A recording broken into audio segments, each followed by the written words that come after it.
In this video, I'll provide you with an overview of coconut oil.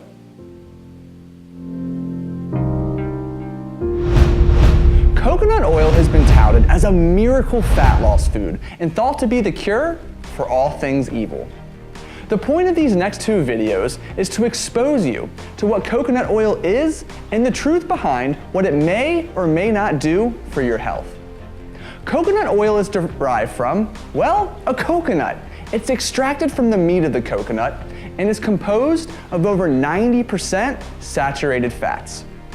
Nutritionally speaking, it has been purported to have a positive impact on weight loss, hunger, metabolism, cholesterol levels, digestion, and more.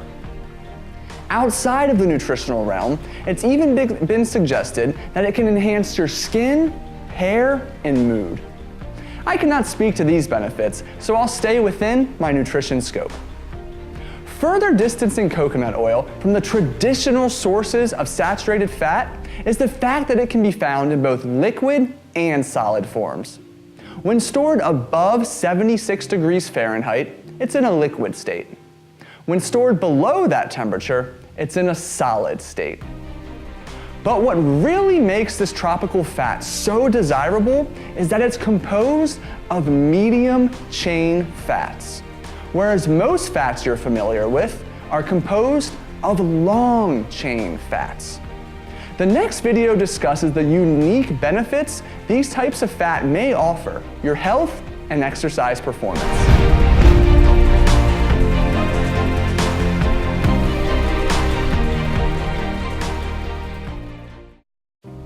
In this video, we'll further explore medium chain fats. As I mentioned before, most fat sources are made up of long chain fats, also known as triglycerides. Coconut oil, however, is made up of roughly 50% medium chain triglycerides. This subtle difference has a profound impact on how each is handled within the body. To be used as fuel, long-chain fats must be transported to the furnace, also known as your cell's mitochondria. The issue here, however, is that long-chain fats need help from a special carrier molecule to get inside the furnace. Medium-chain fats, however, need no such carrier and can enter the furnace readily. It's also noteworthy to mention that medium-chain fats provide 8.3 calories per gram, whereas long-chain fats provide 9 calories per gram. These unique characteristics have led to many exaggerated benefits regarding the impact they may have on health and weight loss. I'll discuss the biggest mistake you may be making with coconut oil in the next video.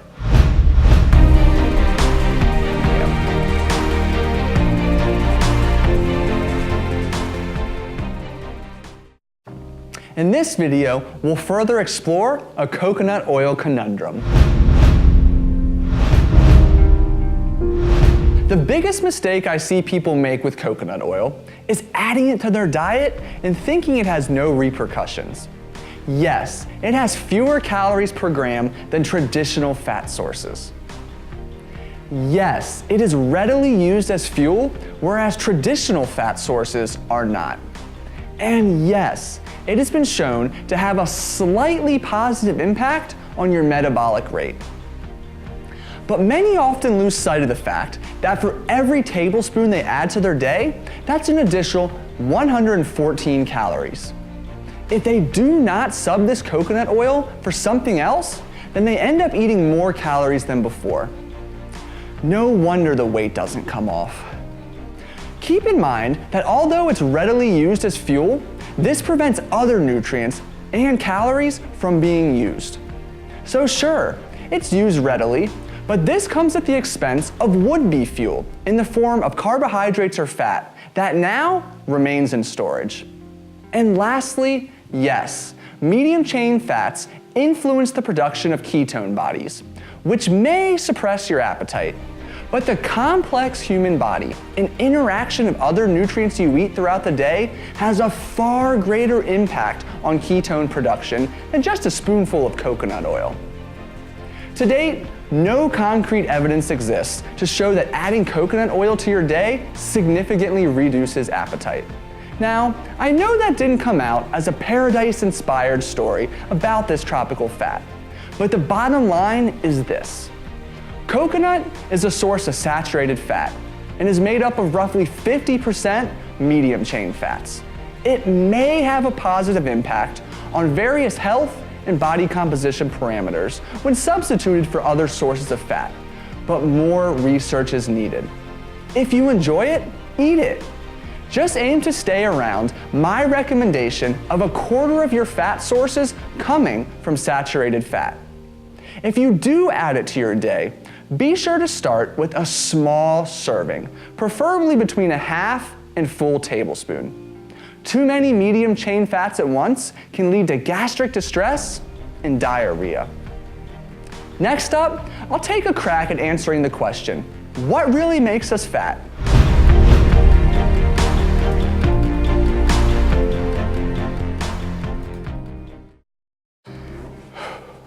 Scene 16, fats.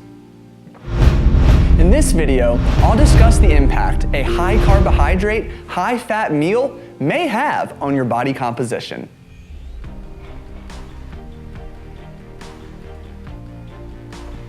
The blame game between carbohydrates and fat for the obesity epidemic has gone on long enough. Alone, no single nutrient is to blame. However, when combined, there's evidence to suggest this pair can have a gut-busting impact. When you consume carbohydrates, they're broken down into glucose. Glucose eventually reaches the blood, where it's either used as immediate energy or stowed away in the liver or muscle tissue with the help of insulin. Insulin's primary role is to keep blood glucose within normal limits. It does so by moving glucose to an appropriate location to be used as fuel or storage.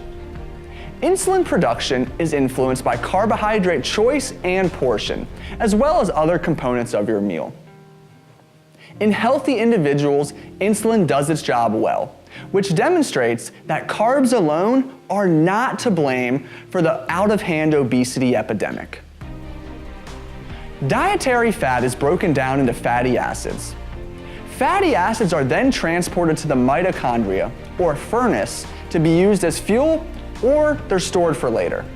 In the absence of glucose, fatty acids don't cause harm in your bloodstream, which is why several people have had great weight loss success following a high-fat, very low-carbohydrate, ketogenic diet.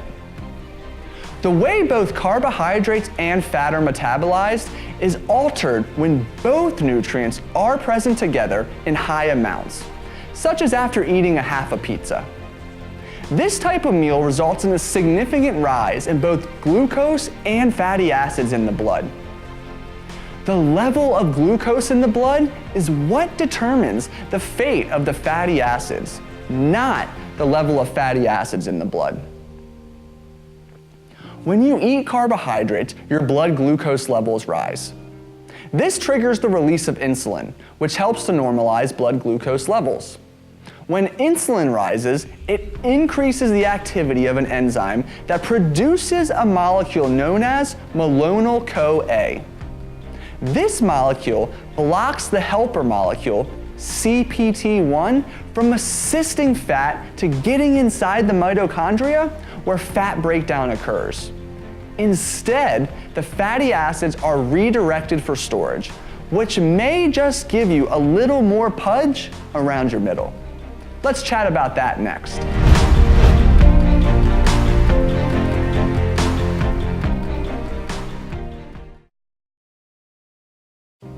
In this video, we'll discuss how to pair carbohydrates and fat together at the same meal.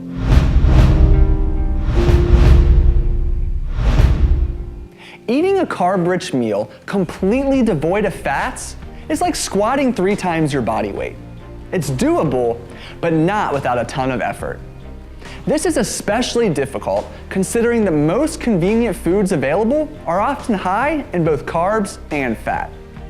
But just how many grams of the other macronutrient can you get away with before it becomes detrimental? Well, consider this neat study published in the American Journal of Physiology, Endocrinology, and Metabolism. Researchers infused patients with either 4, 17, or 34 grams of carbohydrates per hour and assessed the rate of fat breakdown compared to baseline levels. They found that the greater the infusion of carbohydrates, the lower the rate of fat breakdown.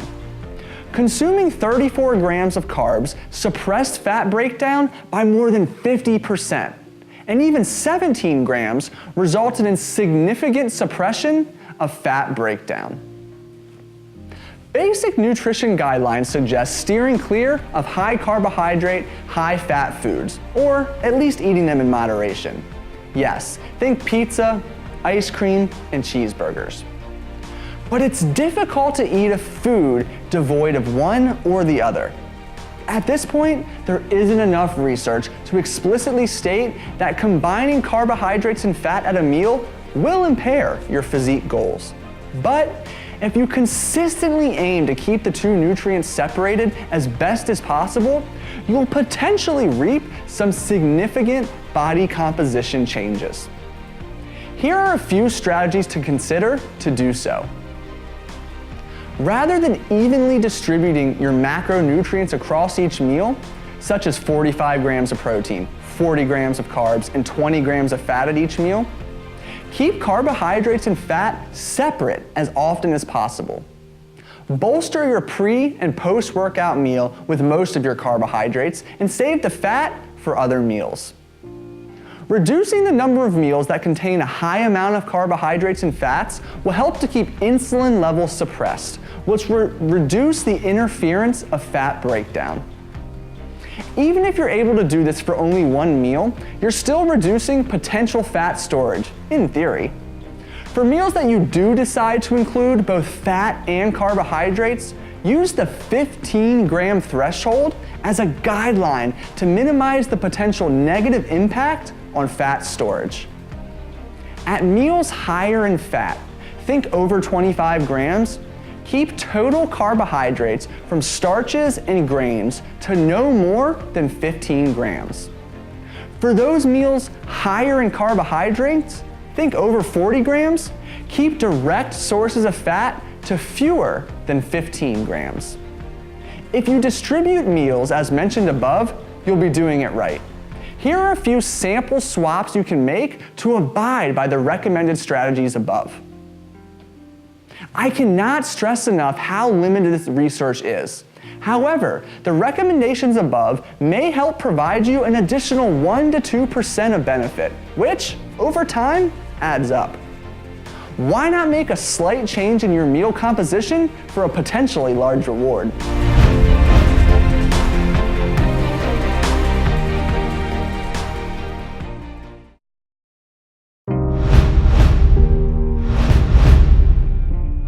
I hope that after watching the 17 videos in this course, you no longer fear fat. Fat won't make you fat. It plays numerous invaluable roles in your body that impact your health, physique, and exercise performance. Of course, this depends on the type of fats you choose. Remember, some fats harm and some fats heal. And others, well, their purported benefits are a bit exaggerated. That's okay though. You now have the information and tools to eat fat confidently. If anything seems uncertain, or if there's a concept you still don't quite grasp, go back and re-watch the videos as many times as you need. I highly recommend revisiting the omega-3 fat videos. And remember, you do have unlimited access. Of course, you can shoot me an email or post in the private TNT University Facebook group too. Thank you again for being a part of the TNT University tribe. It really does mean a lot to me. I hope you found this course beneficial. Please don't hesitate to let me know how I can improve to better help you and many others in the future. I'll talk to you soon.